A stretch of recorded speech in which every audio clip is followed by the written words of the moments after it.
Welcome to online sessions of Heat Transfer and Fluid Lab, experiment number 12, determination of friction factor in a flow through pipes. We know that whenever a liquid passes through a closed pipe in this way,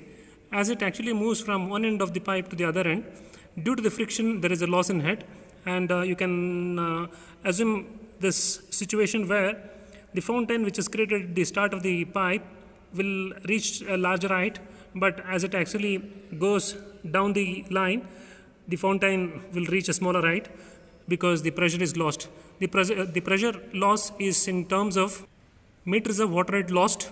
which then could be converted into coefficient of friction. The experimental setup for the friction losses in pipes looks like this. This has got a connection from the overhead tank, and the water is at constant head, and there are three pipes here with different diameters, 2 inch, 1.5 inch and 1 inch, and the pipe runs like this from one end to the other end, and the water could be collected in a collecting tank. Now there are two pressure tappings made, one at the beginning of the pipe at this point, and then one more pressure tapping made at the other end of the pipe, and these 2 points are at a distance of 3 meters. So we are measuring the pressure difference across 3 meters by using the pressure tappings as a pipe going like this to a manometer which is filled with mercury,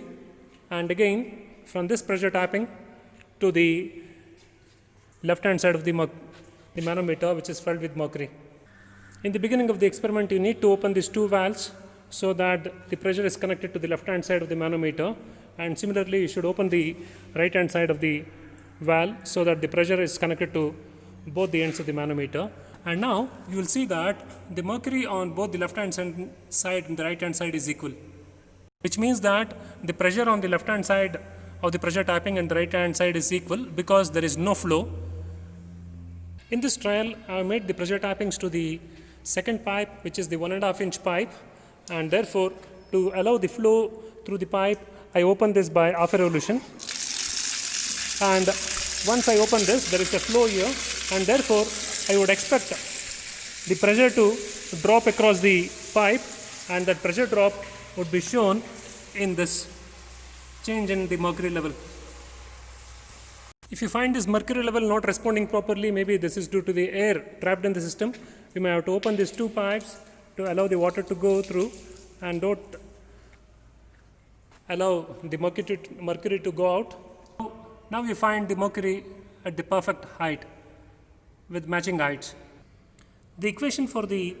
friction head can be found out by 4 FLV squared divided by 2 GD, which is the friction head. And since we can find the loss in the friction head ourselves through the manometer, so we can now take this friction head to the right side, leaving this friction coefficient on the left hand side. This equation contains V, which is the actual flow rate, which is the actual velocity of the flow inside the tube. Therefore we need to know Q actual, which is divided by A, to get V actual. To know the amount of water flowing out of the pipe in so many number of seconds, we have a collecting tank here, which is actually 0.6 meters and 0.5 meters of area, the cross section area, and here we have a piezometer which is connected, which would actually give the